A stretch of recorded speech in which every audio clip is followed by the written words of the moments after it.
Thank you for the presentation. Oops, sorry. Can you guys hear me okay? Perfect. Thank you for the presentation.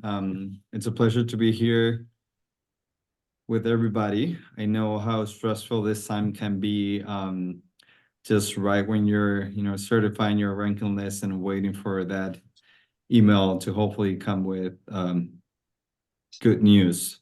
So that being said, I hope everybody has had a good season so far, and best of luck, and that everybody, gets their goal of matching into residency this year. With that being said, again, this is usually an uncertain time, and we'll start talking about the ranking order list, right? Hopefully by this time, you have all already certified your ranking list. Either if you have 1, 20, 30, 40 programs. Definitely, the recommendation for this is always going to be the program that you want the most, the program that fits the best with your expectations going forward.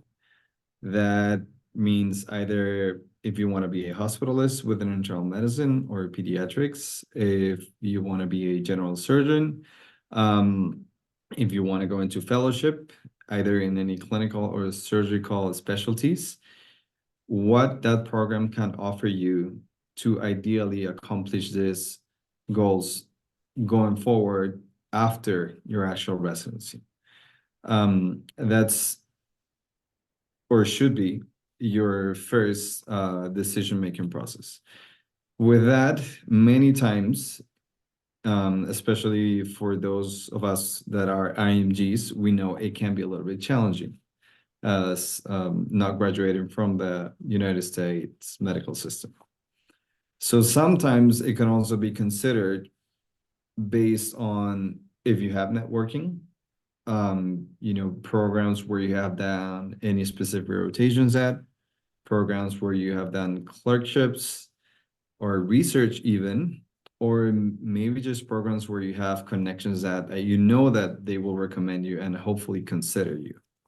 And sometimes if you've been lucky enough, you will also have had the opportunity to have any APDs or PDs during your interview season tell you, I really like you, and I'm gonna root for you to be part of our program. So things like that are also things to consider. If you, for some reason, feel that your application might have some red flags or things that could not make you an ideal candidate for maybe like your top tier or ideal programs, but that shouldn't discourage you from, in that essence, not ranking those programs as your first place. It's just kind of getting a big picture when it comes to you choosing what your 1, 2, 3, 4, 5 top 5 choices would be. With all of this being said, it is, at the end of the day, a really personal decision based on your future expectations, on your goals. And many times also it comes to play family, like could be around, cost of living, lifestyle. And with this, before talking about SOAP, I would like to open the floor to any questions or any doubts or concerns that you might have about the ranking list per se.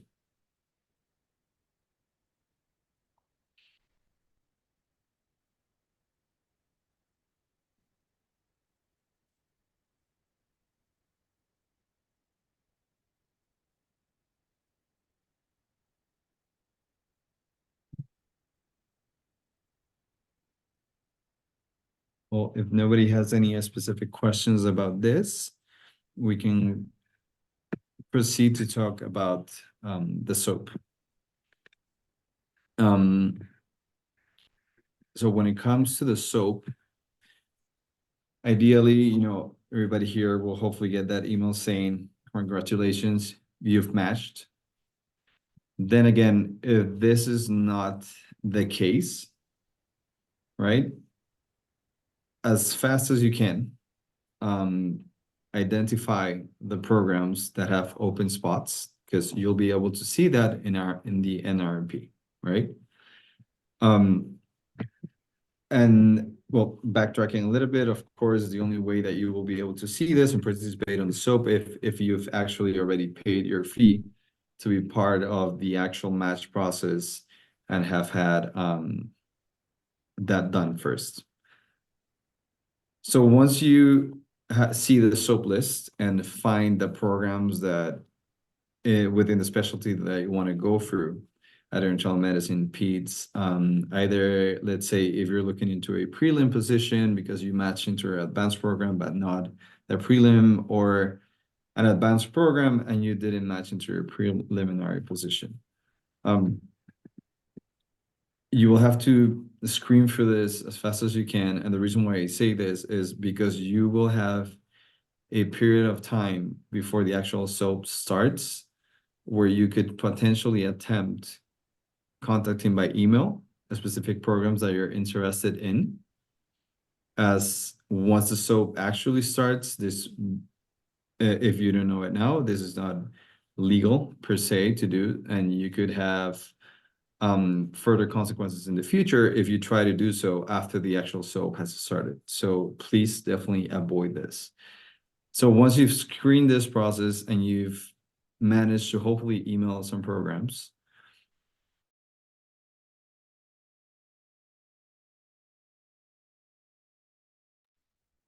sorry, I don't know what happened. I got muted. So once you've done this screening process and you've identified programs that you want to contact, either for personal preference, programs that you're striving or hoping to be part of,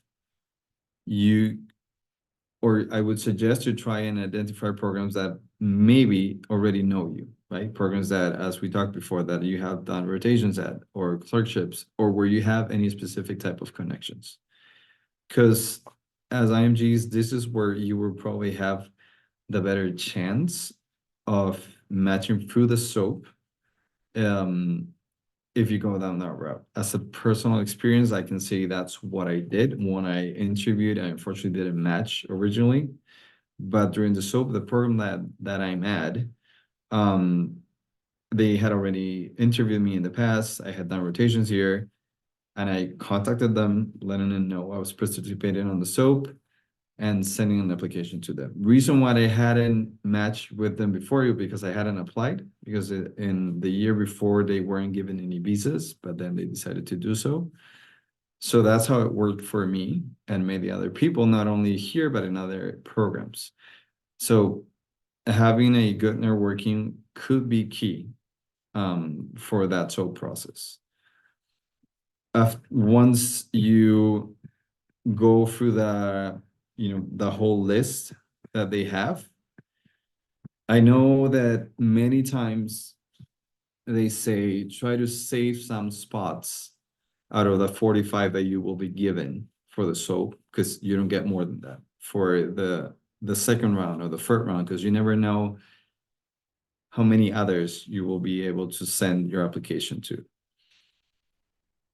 I would strongly discourage you from doing this, because most of the positions will be filled on the first round of the SOAP. It is rare the occasion where an applicant will reject a position unless he's gotten an offer from more than one program, right? And if this has been the case for the applicant, the program probably has already sent applications or invitations, sorry, to other applicants to be part of a program through the SOAP. And if that wasn't the case for you during the first round, it is unlikely, unfortunately, statistically speaking, to happen on the second round. And I say it like this because hopefully this gives a little bit more a clear picture of what to expect. usually after the first round, I can't remember top of my head right now, but the percentage is really low for any applicant, either US or non-US graduate, to get an invitation for another program. Okay, and then as you know, nowadays we have up to 4 rounds. That means you have potentially the opportunity to get applications in 4 different occasions during that day. And you have pretty much during every round, if you get an invitation, up to 2 hours to accept it or reject it, right? And just be mindful that usually how it'll work also, it's not only that on that day of the rounds that you will get called. Most likely, if you get an invitation, you will be called the day before the actual SOAP to have like a quick interview over the phone with somebody from the program, either the PD or one of the APDs that the program might have. And I see a question by Oscar.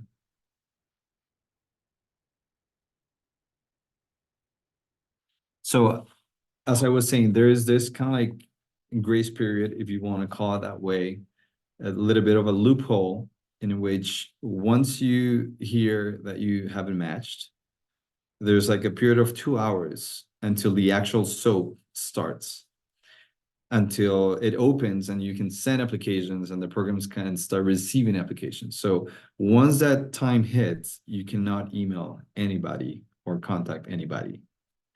Because as I'm saying, you can face consequences in the future, like not being allowed to participate in the SOAP in the future. If you, for whatever reason, apply again and you don't match, you can't participate in the next SOAP. That's just as an example. So in that kind of grace period of 2 hours, you could contact the programs potentially, but after that, it's a big no.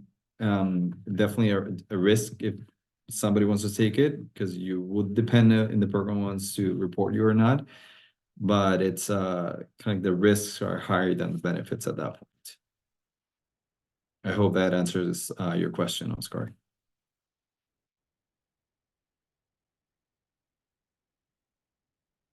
Does anybody have any other specific questions about the SOAP?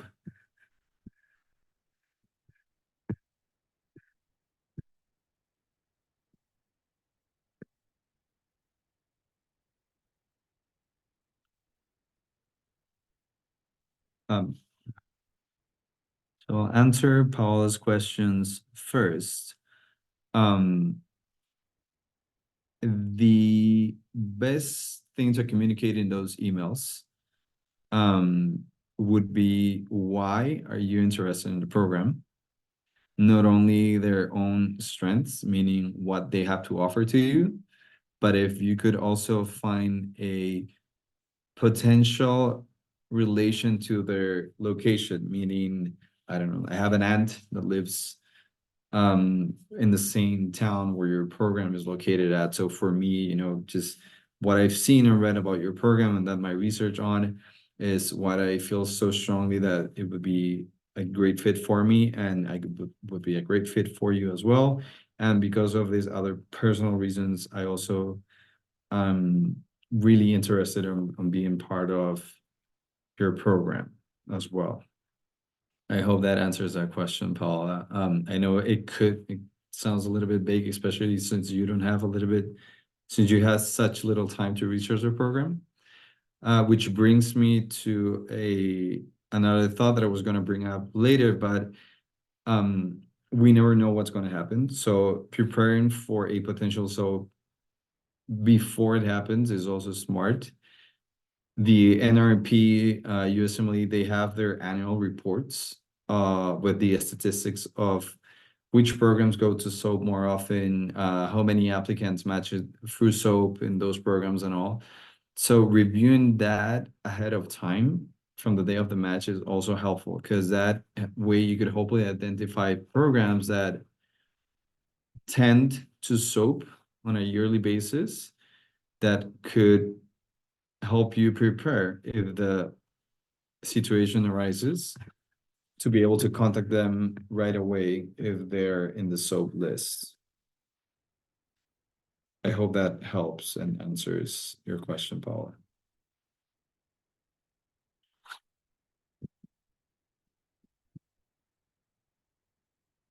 So programs, I'm sorry.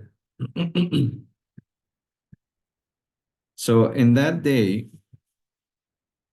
you, as soon as you send, and this I'm answering to Brian Baca, as soon as you send your applications, as far as I recall, because it changed from last year, the programs will be able to review your application from that day, unless it's changed again, it'll be the next day. But either if they receive it that day or the next, programs that are interested in interviewing you for a SOAP position, if they contact you, it'll be starting Tuesday afternoon, right? They'll either send you an email or through the Match webpage, but most commonly they'll send you an invitation, as they would do for any other interview, where you choose a time for them pretty much just to give you a phone call. And that way you'll have a brief interview with them. And if all goes well, hopefully you get an invitation on that Thursday as well.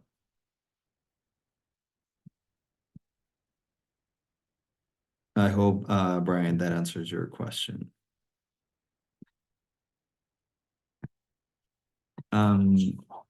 Reading Eric Tarula's questions.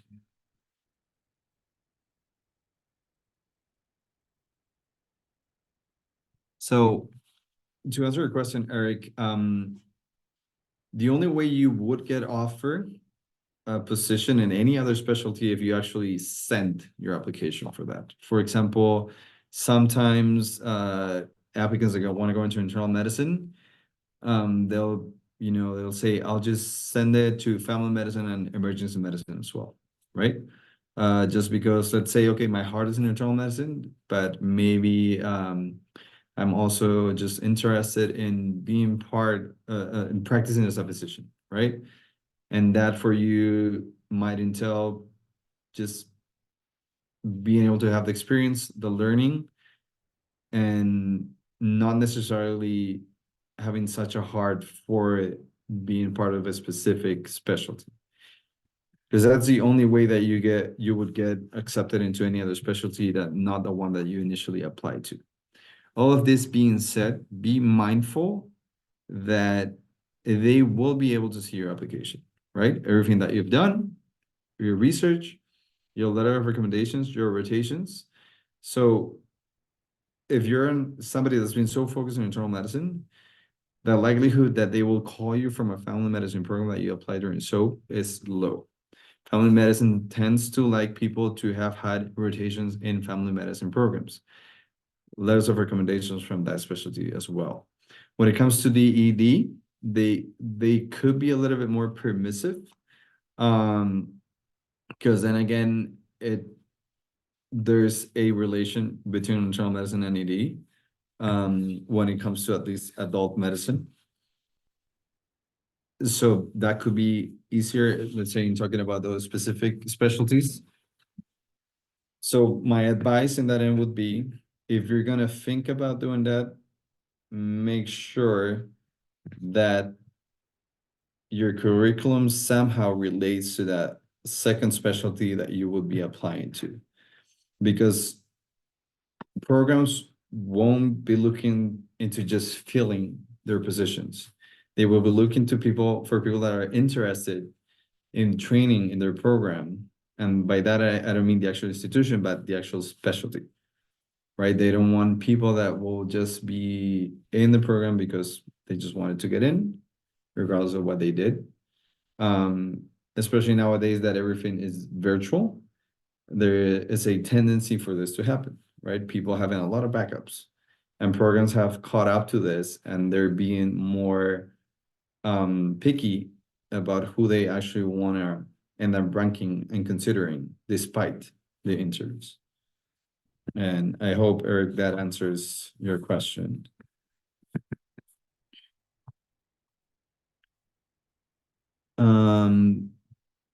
So to Anna Christina, if you don't have a US phone, I would strongly suggest that you do get one. If you are not in the United States, there is an app.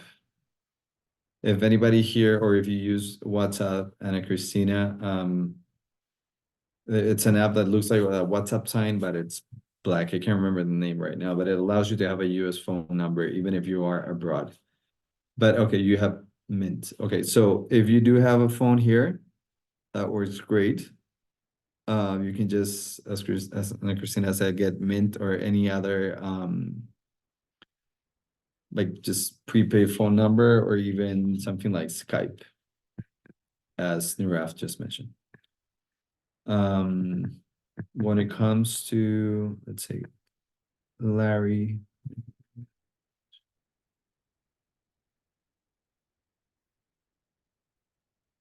So when it comes to the SOAP, if you didn't get any invitations to interview,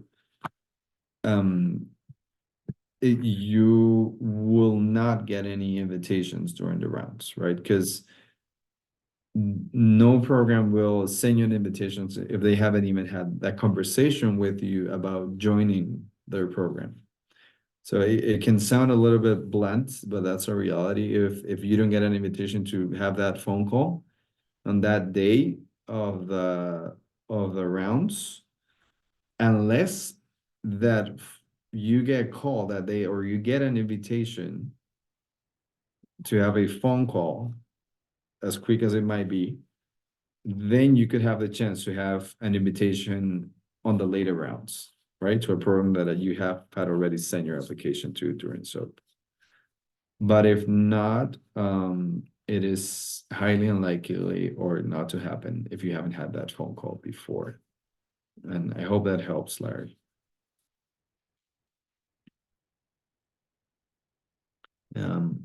To Allison, we recommend new letter. So if you have done any different rotation, in between your initial application that you sent back in September, you can definitely add a new letter of recommendation if you still have room to do so. Because it pretty much goes by program, right? So you can definitely, if you have, for whatever reason, already sent, let's say, 4 letters of recommendations to a specific program to the SOAP, then you wouldn't have any more room. But if you do, definitely add them. And something that you can also do to that point is you can send a new personal statement as well, if you wish to do so. It's something that is a possibility to do as well. And I hope that helps. And then answering to Eugenia.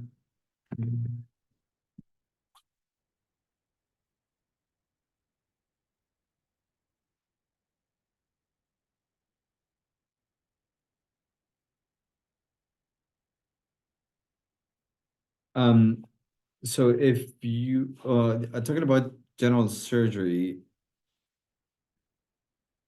it is a little bit it is more from what I know as a general basis, because I don't have the experience, but I would say for you to apply to preliminary ones during the SOAP instead of the categorical ones, based on the statistics that I know from before and IMG experiences from close friends that have matched both within the regular match and SOAP. Unless you have any specific connections, it is most likely for you to match into a preliminary position and kind of like show your worth, to put it that way, so the program can see that bringing you then to their second year and being part of the categorical program would be an added value for them. So I would strongly suggest for preliminary programs in that case, when it comes to general surgery, as an IMG. And I hope that helps.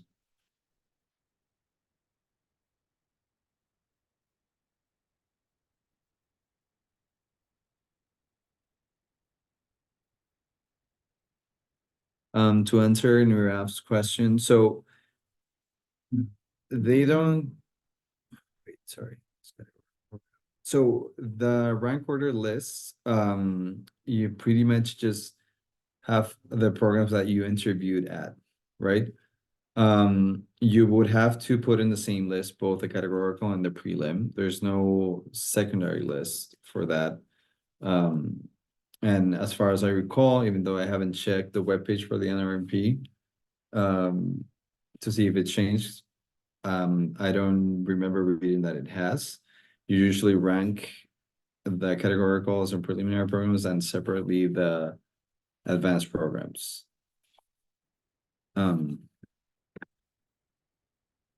If you're looking into eventually going to an advanced program, I don't know which one that would be, sorry. Based on how competitive it is, then it comes a question in if you would benefit from doing a preliminary year or going into the categorical program and having the time to improve your curriculum to eventually reapply to the advanced program. That's what I would add to that, if that helps.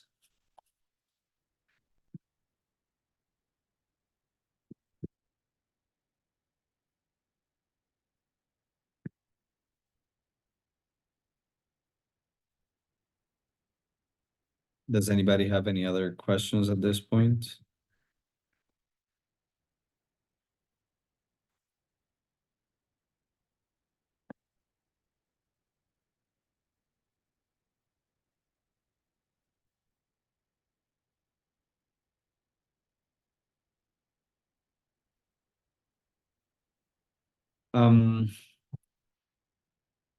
It isn't clear to that question that if they would ask why you did not match. I've never heard or read about programs asking this like as a routine question, but it could definitely come up that a program director or an APD or whoever interviews you over the phone asks you, why do you think you didn't match, like, or like, what is your red flag or something like that, right?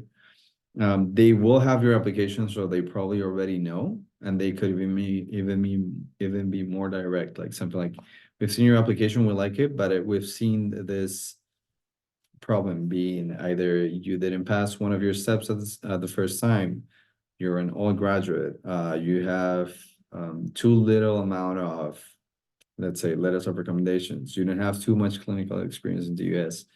Many things that they can consider red flags based on any program, because every single program has their own criteria. Things like that they could ask you, and you should definitely be prepared to answer those questions, because it's, even though it's shorter than interviewing with 3 to 4 people within a span of like 3 to 4 hours, these phone calls can take as short as 5 minutes up to 30 minutes. So be ready for this to be another interview, just shorter, like more straight to the point. So definitely be prepared for those types of questions that could catch you out of guard, and hopefully they don't.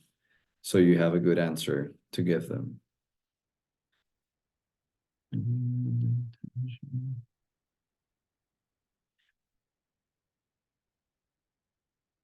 So to Eugenia's point, so you have, I believe, until the end of the day. I can't remember top of my head right now the actual time, but it's not like you only have like a couple of hours or that you have to submit it right away. So you do have some time to review the programs. But to that point, what I had mentioned before, it is smart, and this is something that I did as well, to review the statistics from years prior to this one. Because that way you will see what programs in the specialty that you're trying to apply to usually tend to SOAP. The ones that are not like only last year, but like continuously have multiple and field positions during the match and like going to SOAP. Because those are the programs that ideally you want to be ready to screen for that list, see if they're there, and already have done your research. So you have a detailed email of things that you want to say why you're interested in them and why you think you could add value to their program if you are considered to be a part of it, right? And as I said before, also, if you can identify any specific things about where the program is located that interests you personally, something cultural, most important, family or friends, things that make the program think, okay, this person is not just wanting to be here because they want to match somewhere, but they have actually good reasons. And they're telling those reasons and they're saying those reasons to me, and they can hopefully relate to that. I hope that helps.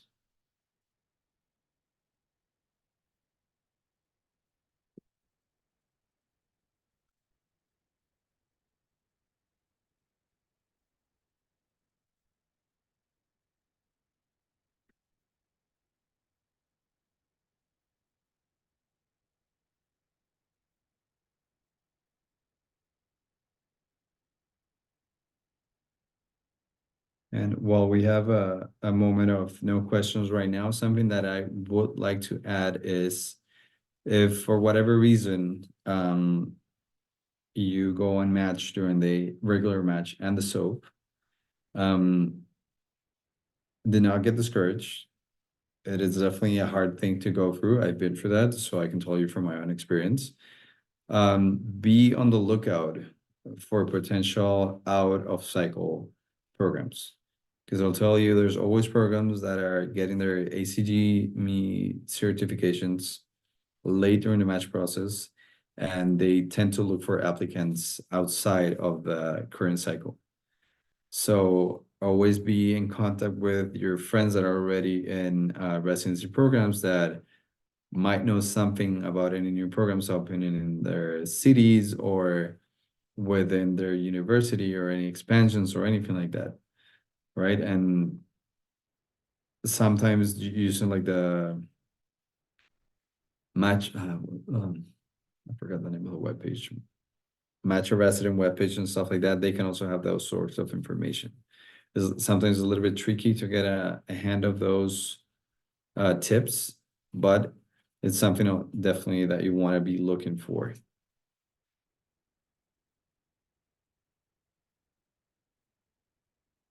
Residence Hub, there you go. Thank you, Naraf.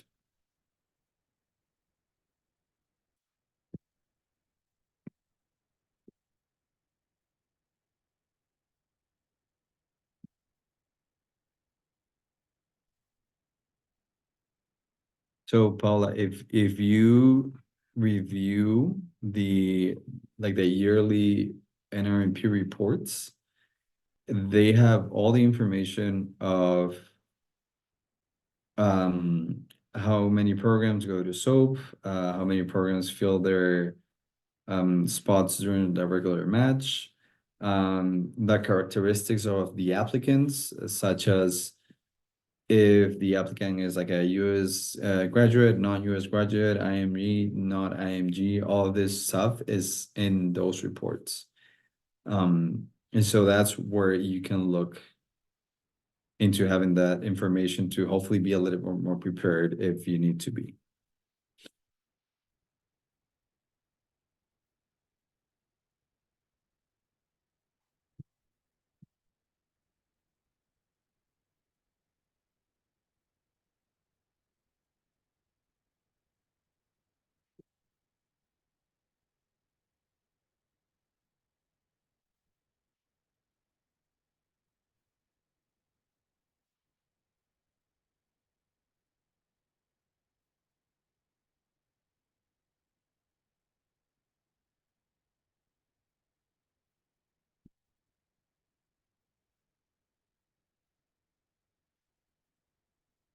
just put in the link here. Oops.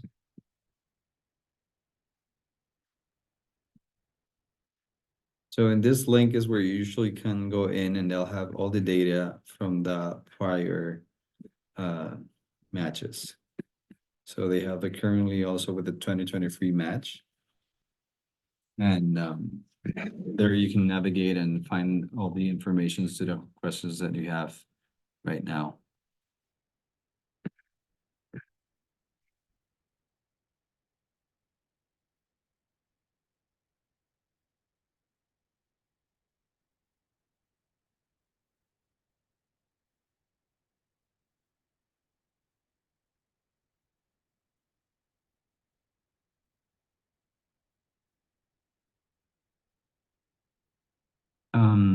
Paula, sorry, when you mean in terms of ranking, you're talking about the regular ranking order list, correct?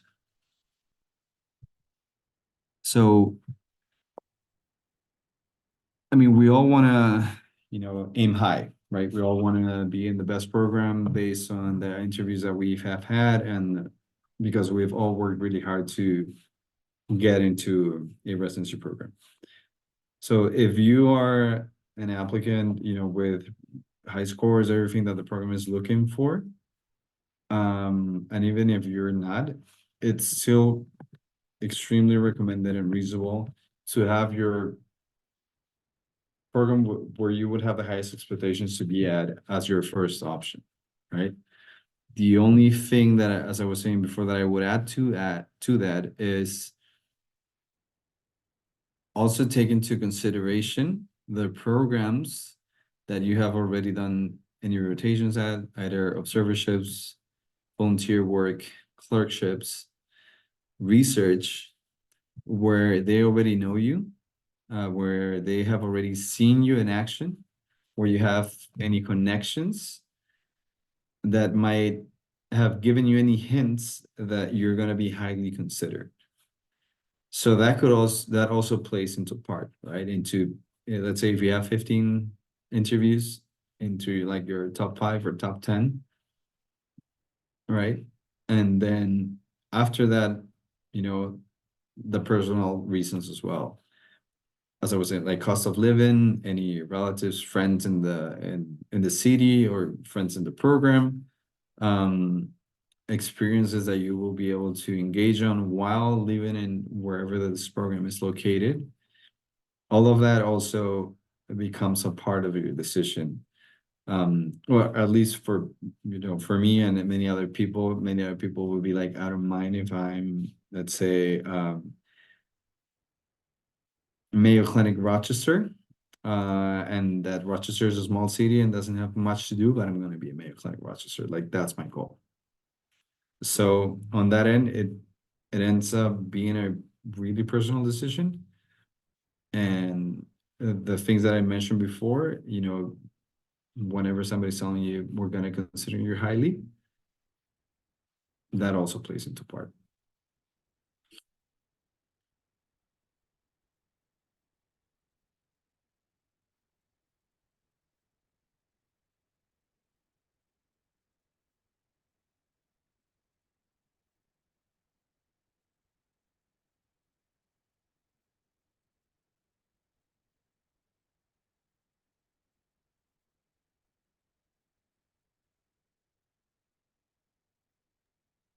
Dr. Tarula raised their hand. Please. Oh, I'm sorry, I didn't see that. Hi, everyone. So my name is Eric Tarula. So I was an ex-assistant program director in neurology. I just want to make sure that everybody knows that during that SOAP process, just make sure that you are ready to address any red flags in your application with honesty. So make sure you own them and are honest about them and can explain them in a way that would make the person you're talking to understand why those things happened, and know or believe you in saying that you would be successful in that specific residency program.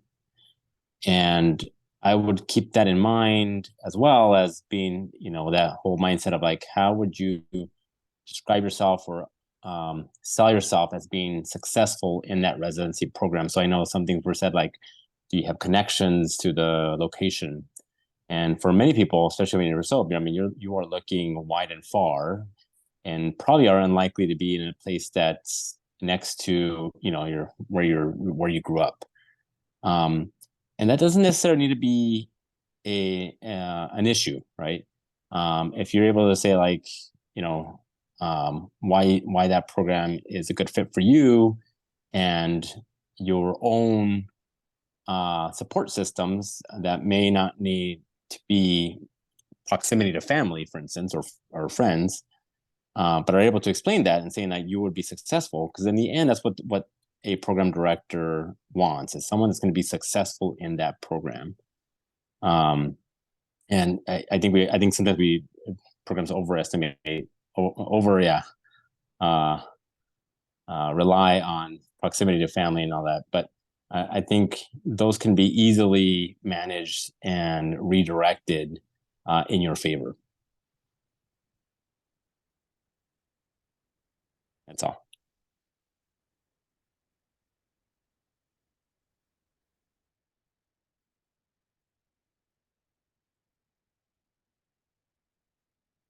Thank you for that. It was definitely an excellent advice. Does anyone have any other concerns or doubts or questions?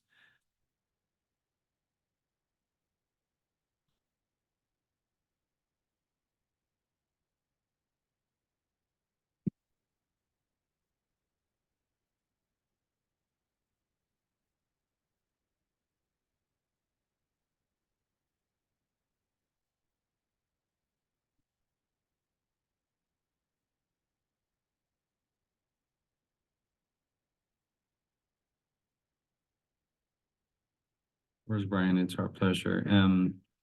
Jocelyn, is there anything else you would like me to address at this point? No, thank you very much, Dr. Mogollon, for your advice and for all your tips. Just wanted to add and to remind everyone to please fill out the form. This help us to continue doing more webinars. And also, if you're interested in being part of the MOLA mentorship program, don't forget to fill out the forms. We are going to launch our program soon. So we are recruiting more mentors and mentees. Thank you very much for your time and for your attendance. Oh, one more thing before everybody leaves. If you're in that SOAP, again, that SOAP system, and you are, let's say, for instance, like I remember last time we dealt with someone that was in a SOAP, it was someone from PM&R wanted to go into neurology, kind of had a change of heart. And this person really sold it to us in terms of saying like how the similarities of PM&R and neurology. And so I would consider whatever your application is, and looking at the SOAP numbers and saying like, how does that, you know, that specific field that I have been working so hard to go into, yet I'd be perfectly also happy with my second choice, for instance, how does it relate? Right? Because you can put like, for instance, if I was someone who's going into neurology, I can easily say that, you know, neurology is an important field, even within, like, let's say I was going to something into internal medicine.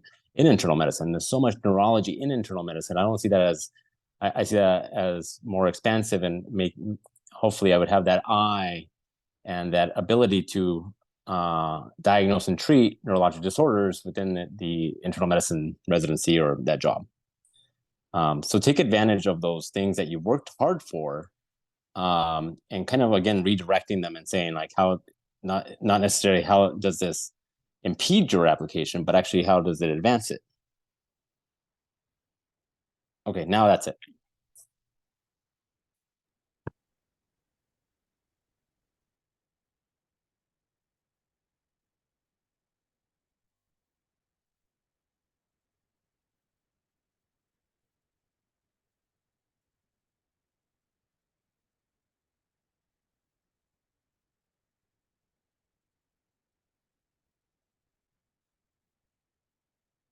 Okay, so I think if nobody has any other questions, I think we could wrap it for tonight. Jocelyn, is that okay? Yes, thank you very much for everyone for attending. Have a good night, Dr. Mogollon. And if anybody has any other questions or concerns, I will be putting my email in the chat.